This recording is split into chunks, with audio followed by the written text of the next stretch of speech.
Okey, ni ada ray nak jual geng. Ray BC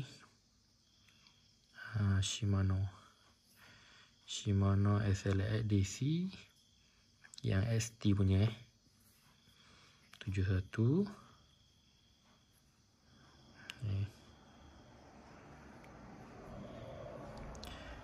Ratio 6.2. Yang ni aku punya aku guna untuk buat konten saja. Baru sekali guna.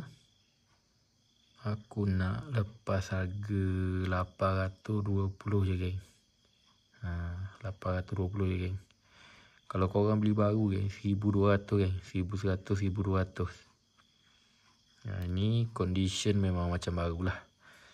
9.9/10. Ni abuk ini. Sebab aku lap tadi. Kain tu berabuk sikit. 9.9/10. Tak ada cala langsung geng. Aku nak 820 sahaja.